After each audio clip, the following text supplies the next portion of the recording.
Hola a todos, soy el estudiante Impliado Moreira Justin Ariel, cursando la carrera de Medicina en el segundo semestre paralelo C de la Universidad Laica Eloy Alfaro de Manabí. Hoy les voy a hablar sobre el sistema digestivo, la parte 2, en el esófago y el tubo digestivo. Nos vamos a enfocar por fines descriptivos en la anatomía y en su histología.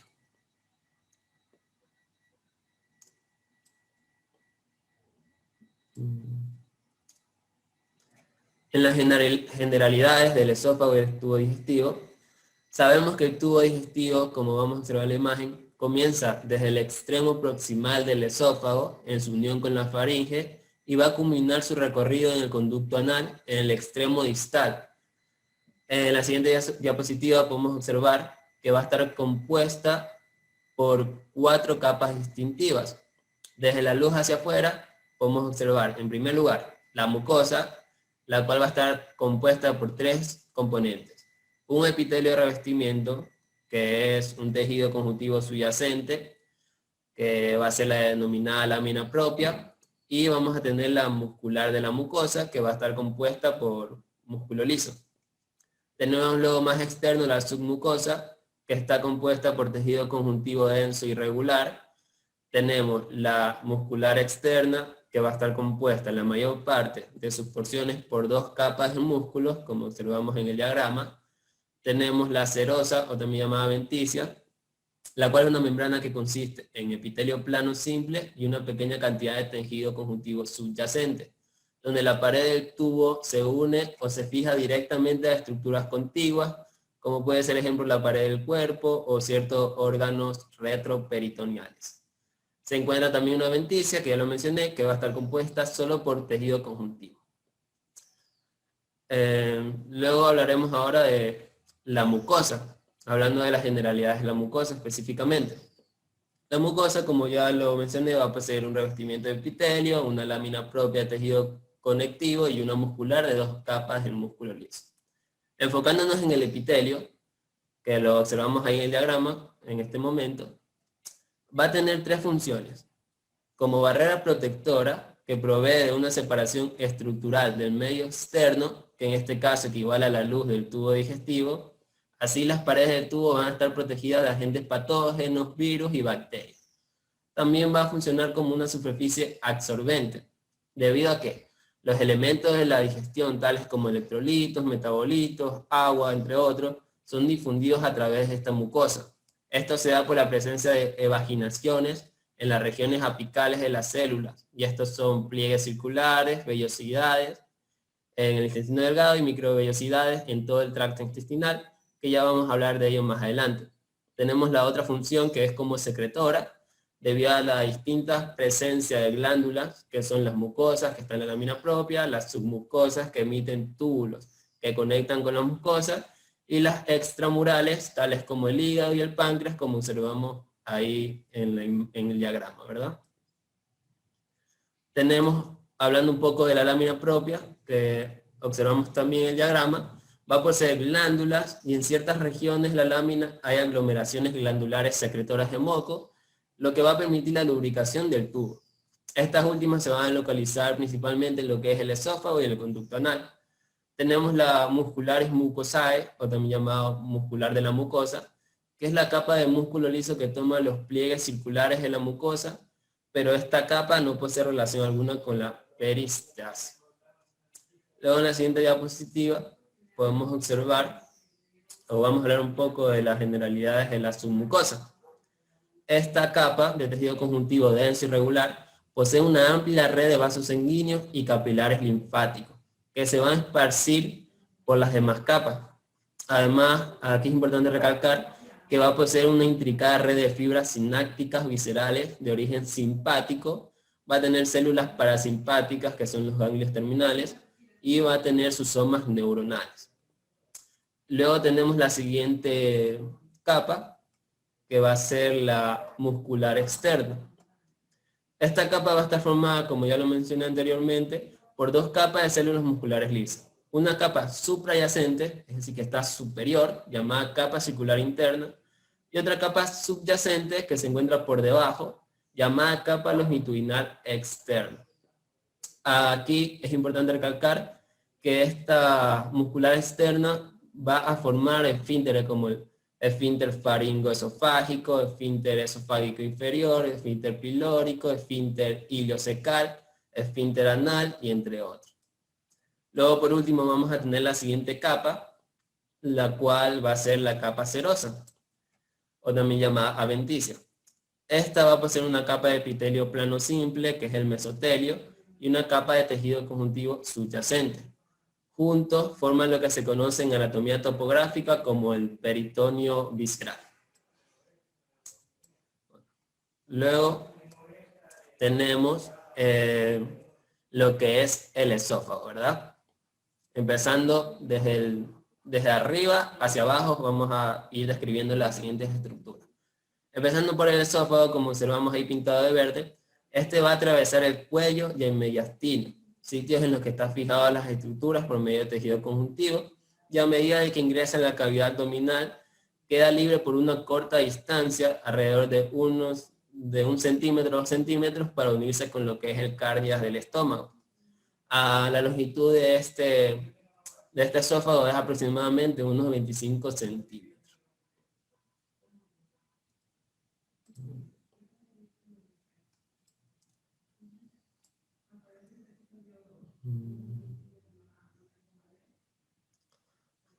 Ahora hablando histológicamente, podemos observar una fotomicrografía que muestra un poco aumento en un corte del esófago teñido con hematoxilina y eosina, con un aumento del 8, con un aumento de por 8, perdón.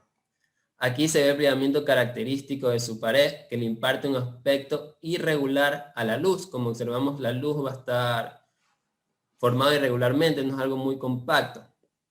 Luego, hablando de las capas, tenemos la mucosa, que va a estar compuesto por un epitelio estratificado plano, sin estrato córneo, relativamente grueso. Va a tener una delgada capa de la lámina propia, que no se puede observar bien en la imagen, pero va a contener nódulos linfáticos ocasionales, y va a tener una muscular de la mucosa, que tampoco se ve en la imagen muy bien, pero está ahí componiendo lo que es la mucosa en general. Bueno, luego tenemos la submucosa, que observamos, que va a presentar glándulas mucosas y asimismo el plexo de Meissner, o también llamado el plexo submucoso, y sus conductos excretores, que desemboca en la luz del exófago, aunque no se observa en este corte. Luego, por fuera de la submucosa, encontramos en esta parte del esófago la capa muscular externa, la cual es gruesa, compuesta por una capa interna de músculo liso. Es interna porque está más cerca a la luz. Toda esa capa va a estar en disposición circular y va a tener una capa externa de músculo liso organizados en sentido longitudinal, que posee una mezcla de fibras estriadas del músculo constrictor de la faringe en su tercio superior. Luego, por último, más abajo podemos observar lo que es la adventicia, que se observa justo por fuera de la muscular externa, ¿verdad? Luego tenemos en la siguiente diapositiva los que son las glándulas mucosas. Tenemos dos tipos, glándulas mucosas y glándulas submucosas, que van a estar presentes en la pared del esófago y van a secretar moco para lubricar y proteger la pared luminal. Están las glándulas esofágicas propias, que son tubulaciones con conductos de epitelio estratificado plano que son visibles, y las esofágicas cardiales, parecidas a las que se encuentran en el estómago, que llegan hasta la segunda mitad inferior del esófago. En la fotomicrografía de un corte teñido con hematoxilina y eosina, con un aumento de 110, que es la figura A, en la submucosa se va a observar una glándula esofágica, la cual es teñida de rojo intenso, como estamos viendo en la imagen, y va a estar con un conducto excretor contiguo, como observamos ahí el conducto, ¿verdad? Estas pequeñas glándulas túbulos alveolares, porque si observamos la glándula esofágica parece que estuviera formada de alvéolos, por eso se denomina túbulos alveolares, compuestas que producen mocos que lubrican la superficie epitelial del esófago. Nótese también, que es importante recalcar, dentro del conducto excretor podemos observar lo que es el moco teñido. Luego la submucosa restante va a estar compuesta por tejido conjuntivo denso y regular. La capa interna de la muscular externa, que está más abajo, va a estar compuesta por músculo liso de disposición circular. En la figura B también podemos observar lo que es la glándula esofágica, que va a estar al lado del tejido linfoideo, va a encontrarse lo que es la submucosa, inferior a la muscularis mucosae, o también llamada muscular externa, ¿verdad? Bueno, en la siguiente diapositiva podemos hablar de lo que es el estómago. Bueno, el estómago es una región dilatada del sistema digestivo que se ubica justo debajo del diafragma. Va a recibir el bolo de alimento macerado desde el esófago. La mezcla y la digestión parcial del alimento en el estómago por la acción de sus secreciones gástricas producen una mezcla líquida pulposa denominada quimo. El quimo entonces pasa al intestino delgado para continuar el proceso de digestión y absorción, ¿verdad? Luego, hablando anatómicamente, los anatomistas macroscópicos subdividen el estómago en 5 regiones. En primer lugar, el cardio, que va a rodear el orificio esofágico y va a ser el punto de unión entre el esófago y el estómago. Tenemos el fundus, que como observamos ahí de azul, es el que se extiende por encima de un plano horizontal y va a atravesar lo que es el orificio esofágico o orificio cardial. Luego tenemos el cuerpo, que es el que tiene mayor dimensión y el que se ubica debajo de ese plano. Tenemos la porción pilórica, que es la región con forma de embudo y que desemboca en el piloro, y la región estrecha distal del esfínter entre el estómago y el duodeno. Luego, en la siguiente diapositiva podemos observar ya histológicamente cómo los histólogos subdividen al estómago en 3 regiones, ¿verdad? Que estas no se van a basar en la ubicación, sino en los tipos de glándulas que aparecen en la mucosa gástrica. Estas regiones serían 3. Como estamos observando en la imagen A de una fotografía de un estómago hemiseccionado, tenemos la región cardial. Esta región cardial es la parte cercana al orificio esofágico y contiene las glándulas cardiales, como observamos en la fotomicrografía de la transición esófago-gástrica, teñido con hematoxilina y dioxina con aumento de 40. Tenemos esas glándulas cardiales que, como observamos, está en la cercanía de lo que es el estómago y el esófago. Tenemos la región pilórica, que es la parte proximal con respecto al esfínter pilórico y que contiene glándulas pilóricas. Y por último tenemos la región fúndica, que corresponde al fondo o al fundus, que es la parte más grande del estómago, que está situado entre el cardias y el piloro y contiene las glándulas gástricas, o también llamadas glándula fúndica, que podemos observarla en la figura B, ¿verdad?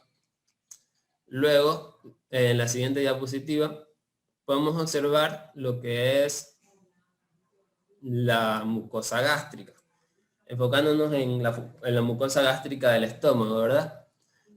Cuando observamos la superficie interna del estómago vacío, como observamos en la figura A, podremos descubrir varios pliegues longitudinales o rugosidades denominadas rugaes o arrugas gástricas, que es todo lo que estamos observando ahí en esos pliegues del estómago hemiseccionado, que va a permitir al estómago distenderse cuando se llena. Luego se puede observar muchos orificios en la superficie de la mucosa, denominadas fabiolas o fositas gástricas, en donde las glándulas gástricas desembocan. Esto lo podemos observar en la figura B, la cual es una fotomicrografía electrónica de barrido de la superficie de la mucosa del estómago en el aumento de 1000, con un aumento de 1000, perdón. Bueno, aquí estas fositas gástricas van a contener lo que es el material de secreción y en su mayor parte lo que es el moco. Luego, por último, en la imagen más derecha, o al extremo derecho, tenemos las células mucosas superficiales, que esto ya es un aumento de 8000. Estas células superficiales van a tapizar lo que es la superficie interna del estómago y de las fositas gástricas, y una imagen con más un aumento, que es la que estamos observando en este momento, muestra la superficie apical de las células mucosas superficiales, que van a tapizar el estómago y las fositas gástricas. Aquí es importante recalcar, como estamos observando, que va a tener estas células una forma alargada y poligonal. Luego en la siguiente diapositiva hablaremos específicamente de los que son las glándulas, ¿verdad? Empezando con las glándulas fúndicas de la mucosa gástrica. Estas glándulas fúndicas producen el jugo gástrico del estómago, presentes en toda la mucosa gástrica, excepto en sus regiones relativamente pequeñas, ocupadas por las glándulas cardiales y pilóricas. Bueno, las glándulas fúndicas son, como estamos observando en la figura A, que es una fotomicrografía de la mucosa fúndica, teñido con azul axial pars. Podemos observar que esta glándula fúndica son glándulas tubulares simples ramificadas, que se van a extender desde lo que es el fondo, ¿verdad?, hasta lo que es las fositas gástricas, o hasta la muscular de la mucosa. Aquí es importante recalcar que entre la fabiola, o también llamada fosita gástrica, y la glándula que está debajo, se encuentra un segmento corto conocido como el istmo, que lo vemos ahí encerrado en un círculo naranja. Bueno, el istmo de la glándula fúndica es un sitio de ubicación de células madre, o el nicho de estas células madres, en el cual estas células se replican y se diferencian. Las células destinadas a convertirse en células mucosas superficiales, que están encerradas en el cuadro de color verde, migran hacia arriba en las fositas gástricas en dirección a la superficie de la mucosa del estómago, como estamos viendo en este momento en este diagrama esquemático de la glándula gástrica. Luego en la siguiente podemos... nosotros ya sabemos que estas glándulas fúndicas, o glándulas gástricas, tienen el objetivo de producir jugos gástricos. Bueno, además de agua y electrolitos, el jugo gástrico contiene 4 componentes principales. El primero, el ácido clorhídrico, que es una concentración que oscila entre 150 a 160 milimol por litro, lo que le imparte al jugo gástrico un pH bajo, como de pH 1 a pH 2. ¿Qué quiere decir esto? Que va a ser un pH ácido. Lo producen las células parietales e inicia la digestión de la proteína de la dieta, promoviendo la hidrólisis ácida de sustrato. Tenemos otro componente que es la pexina, la cual es una poderosa enzima proteolítica que se forma a partir del pexinógeno. Este pexinógeno va a provenir de las que son las células principales por acción del ácido clorhídrico y va a tener igualmente un pH inferior a 5, por lo que va a ser ácido. Tenemos el moco, que va a ser una cubierta protectora ácida para el estómago, secretada por varios tipos de células mucoproductoras. Van a actuar como una barrera física entre las células de la mucosa gástrica y el material ingerido que está dentro de la luz del estómago. Y por último tenemos el factor intrínseco, que este va a ser una glucoproteína, la cual va a estar secretada por las células parietales y que se va a fijar la vitamina B12. Este factor intrínseco es muy indispensable, muy importante para la absorción de esta vitamina B12.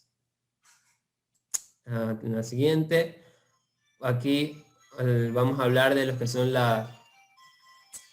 que las glándulas fúndicas o también glándulas gástricas van a estar compuestas por 4 tipos celulares con funciones diferentes, ¿verdad? Empezando con las células mucosas del cuello, que observamos igualmente en el diagrama de la glándula gástrica.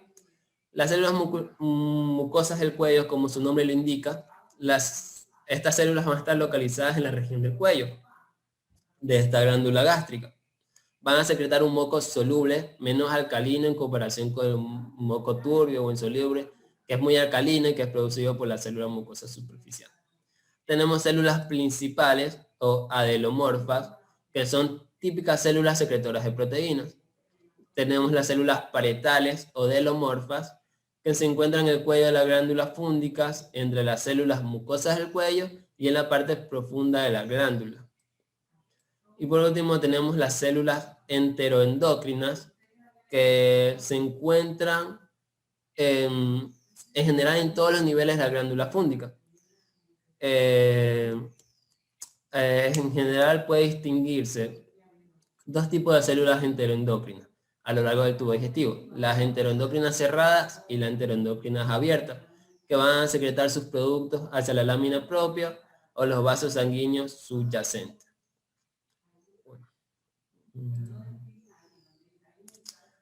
Luego tenemos lo que son las glándulas cardiales de la mucosa gástrica.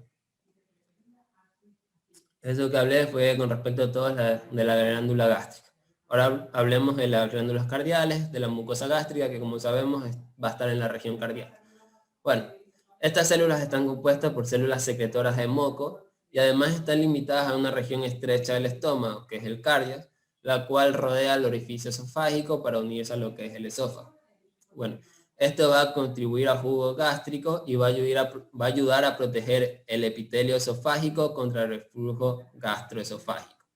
Ahí en la fotomicrografía de las glándulas cardiales tenido con hematocilina y eosina con aumento de 240, podemos observar todas esas bolitas, son esas bolas tubulares, más que todo, van a ser las glándulas cardiales. Bueno, tenemos por otro lado las glándulas pilóricas.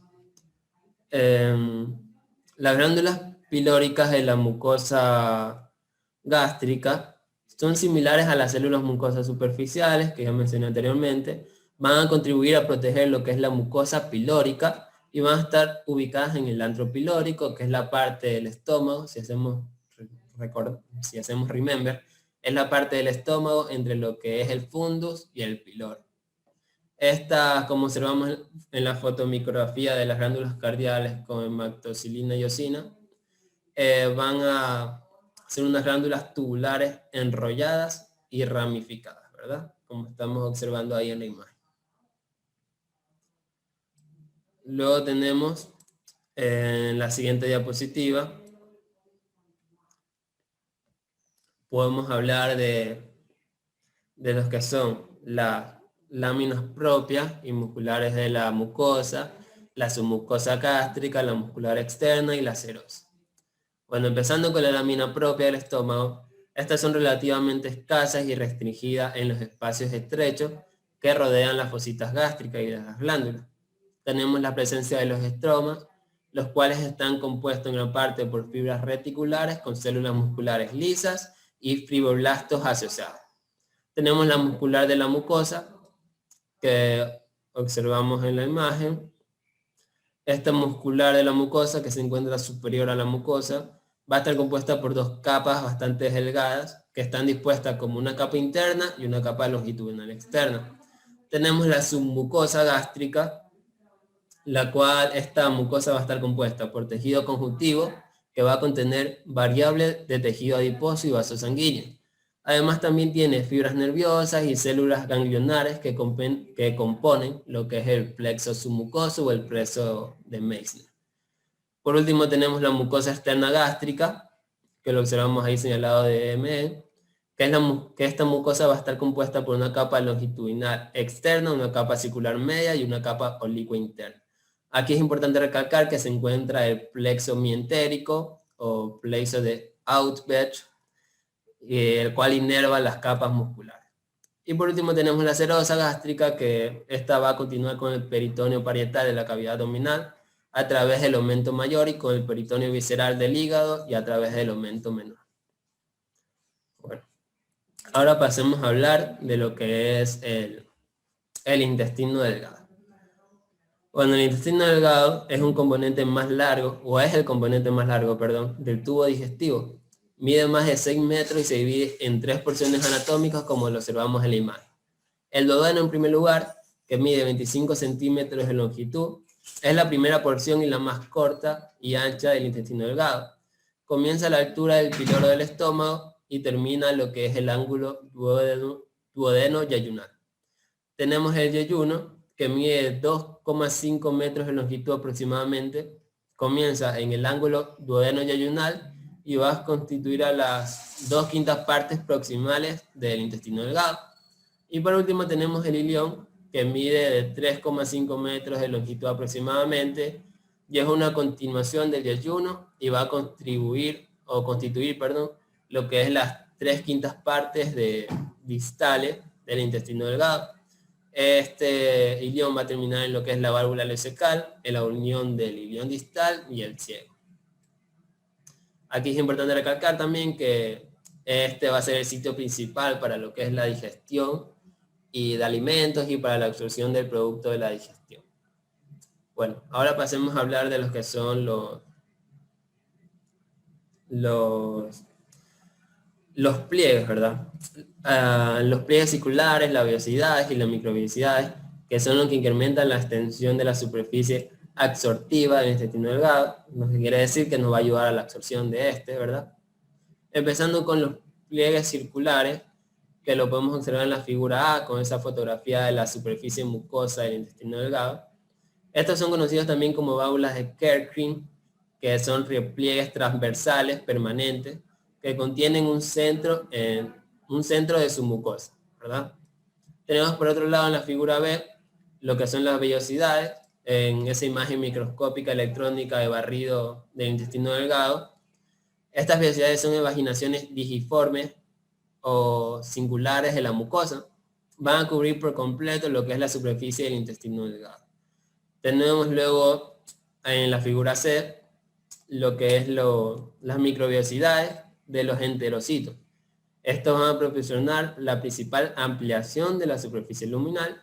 Y por último tenemos en la D, que es una fotomicrografía del intestino delgado tenido con hematocilina y eosina, que son las glándulas intestinales o cripta de Lieberkühn, como lo observamos en el cuadrado de rojo, que son estructuras simples tubulares que se extienden desde la muscular de la mucosa a través del espesor de la lámina propia, donde desemboca en la superficie luminal del intestino, a la altura de lo que es la base de la vellosidad, ¿verdad?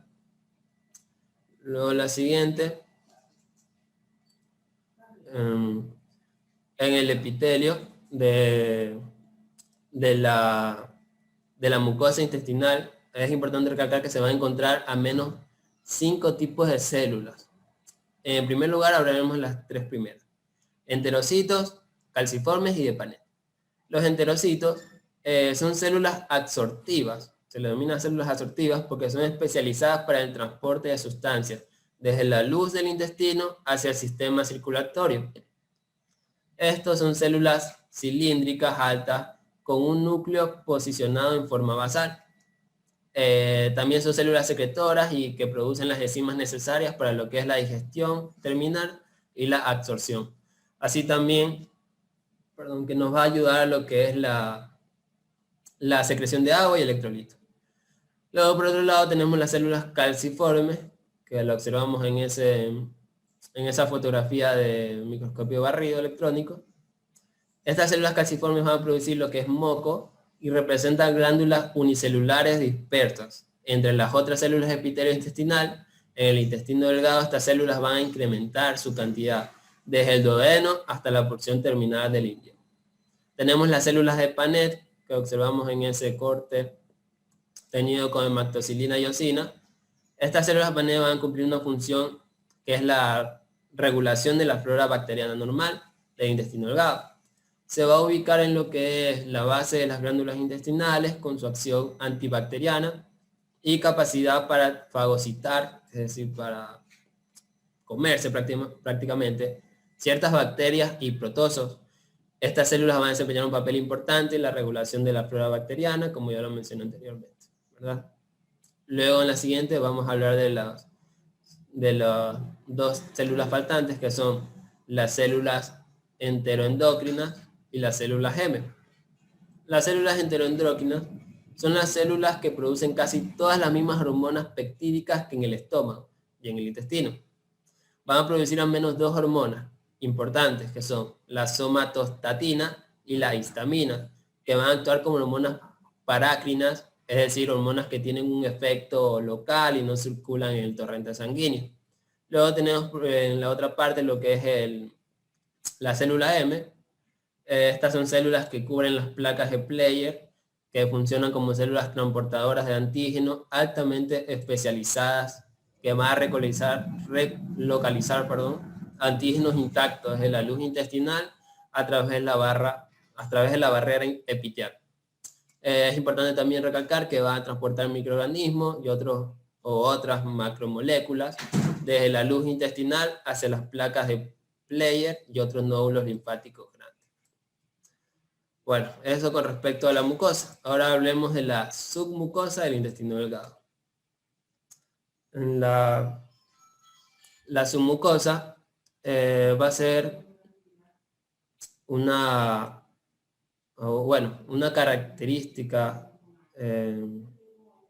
distintiva del duodeno, es la presencia de glándulas submucosas, también llamadas glándulas de Brunner, que lo observamos en esa fotomicrografía de estas glándulas obtenidos con hematoxilina y eosina a un aumento del 120.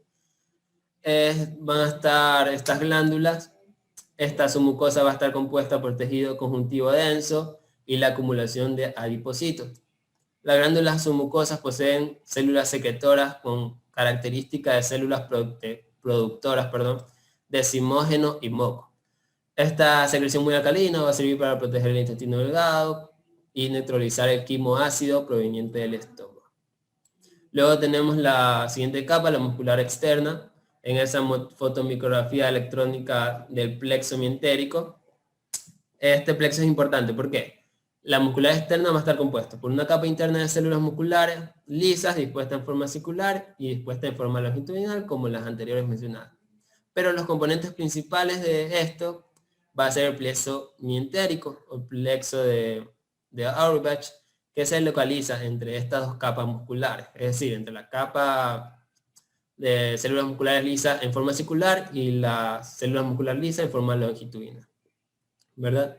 Luego también va a haber la serosa, pero esa no tiene mayor particularidad, va a estar cubierta por peritoneo dentro de la cavidad abdominal y compuesta por mesenterio y una capa de tejido conjuntivo adyacente. Luego en el siguiente ya pasemos a hablar de lo que es el intestino grueso. Bueno, empezando igualmente por la anatomía, el intestino grueso va a comprender del ciego, como lo observamos, con su apéndice vermiforme, va a comprender de lo que es el colon, el recto y el conducto anal. El colon a su vez se va a subdividir según su ubicación anatómica en colon ascendente, lo vemos ahí, el colon transverso, que es paralelo, y el colon descendente, y por último el colon sigmoideo, que es el que está más cercano, más próximo a lo que es el recto. Bueno, en la siguiente diapositiva podemos observar que en el nivel macroscópico igualmente se comprueban varios rasgos distintivos, ¿verdad? Podemos observar en esa fotografía del intestino delgado lo que son las tenias del colon, que van a representar tres bandas equidistantes, estrechas y gruesas, formadas por la capa longitudinal externa de la mucosa externa. Se ven sobre todo en el ciego y en el colon, y están ausentes en lo que es el recto y el conducto anal y el apéndice vermiforme. Tenemos las austras cólicas, las cuales son visibles entre las tenias del colon, en la superficie externa del ciego y del colon. Y por último tenemos las apéndices omentales. Estas son pequeñas proyecciones adiposas de la serosa que se observan en la capa externa del corazón. Bueno, ahora proseguiremos a hablar de los que son las capas del intestino grueso, ¿verdad?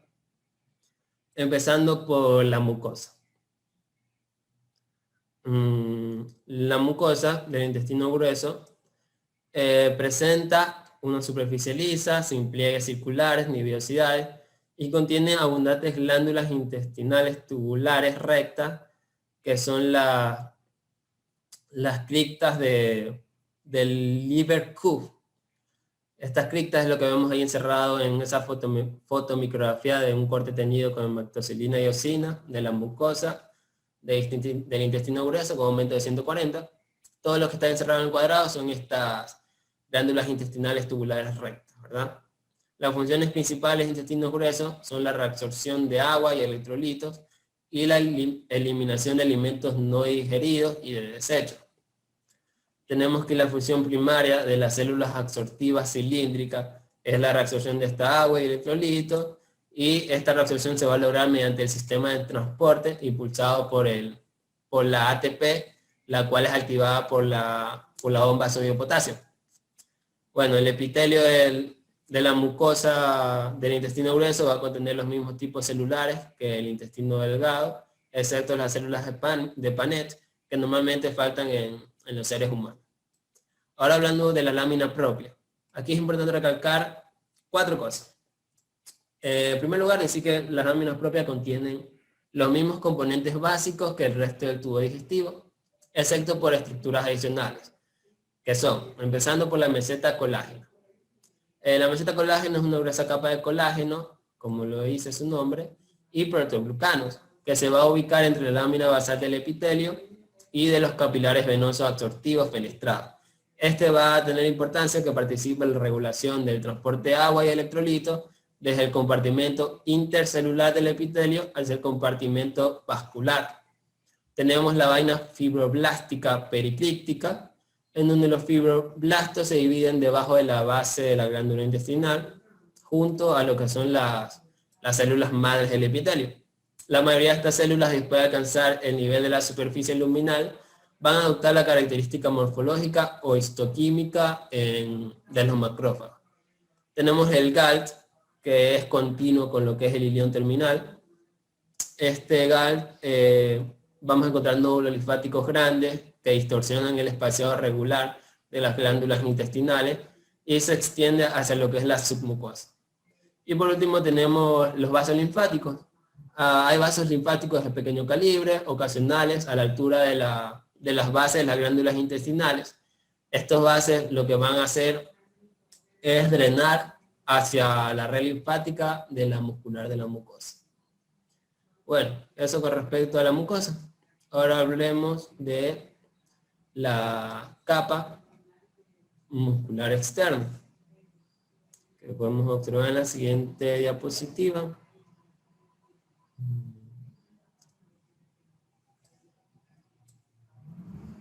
Bueno, aquí tenemos, vamos a enfocarnos ya en la muscular externa, la submucosa y serosa, y que son las 3 capas que nos faltan. Bueno, la muscular externa, que lo observamos ahí, encerrado en un círculo verde, es la capa externa de la muscular externa. Esta capa externa de la muscular externa está parcialmente condensada en bandas musculares longitudinales prominentes, denominadas tenias del colon, que ya hablé de ello anteriormente. Estas discontinuidades visibles en la muscular externa permiten que diferentes segmentos del colon se contraigan de forma independiente, lo cual conduce a lo que es la formación de las austras del colon, que también lo mencioné, que son circulaciones en la pared colónica. Bueno, se producen gracias a estos 2 tipos principales de contracciones, que es importante recalcar, la contracción de segmentación y la contracción peristática. Luego, con respecto a la submucosa, como lo observamos ahí encerrado en un círculo morado, la submucosa es una capa gruesa de tejido conectivo denso, en su mayor parte, el cual tiene vasos sanguíneos de gran calibre y acumulaciones de tejido adiposo. Tenemos por último la serosa, que es una delgada capa de tejido conectivo y en ciertos puntos se va a conectar con el peritoneo. Y nada más importante que recalcar de esto. Luego en la siguiente diapositiva les traigo lo que es, o les voy a hablar específicamente del ciego y el apéndice. Bueno, el ciego va a formar una bolsa ciega justo distal a la válvula iliocecal. El apéndice es una vaginación digitiforme delgada de esta bolsa. El apéndice difiere del colon porque tiene una capa uniforme de músculo longitudinal en la muscular externa. Y el rasgo más obvio del apéndice es la gran cantidad de nódulos linfáticos que se extiende dentro de la submucosa.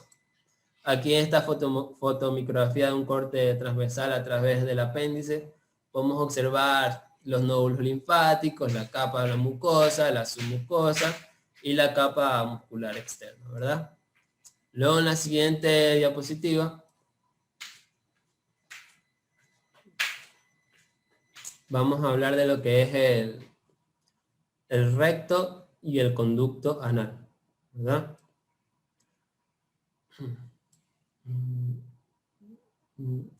Ya, el recto y el conducto anal, ¿verdad? El recto es la porción distal dilatada del tubo digestivo, que su parte superior, por la presencia de que su parte superior va a estar en presencia de pliegues rectales transversos.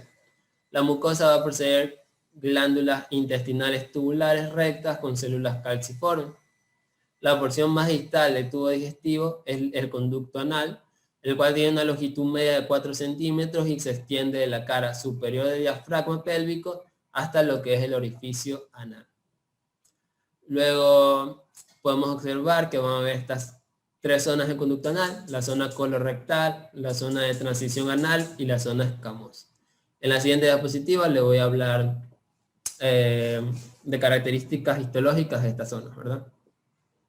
Tenemos que, como ya lo mencioné anteriormente, que el conducto anal va a estar dividido en tres zonas de acuerdo a las características del revestimiento epitelial.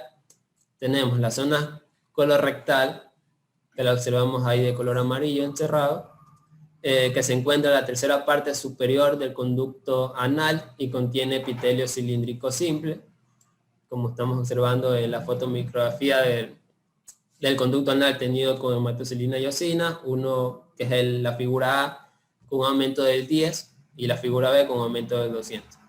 Bueno, tenemos la zona de transición anal, que está de color azul, que ocupa la tercera parte del medio del conducto anal y posee un epitelio cilíndrico estratificado interpuesto entre el epitelio cilíndrico simple y el epitelio estratificado plano.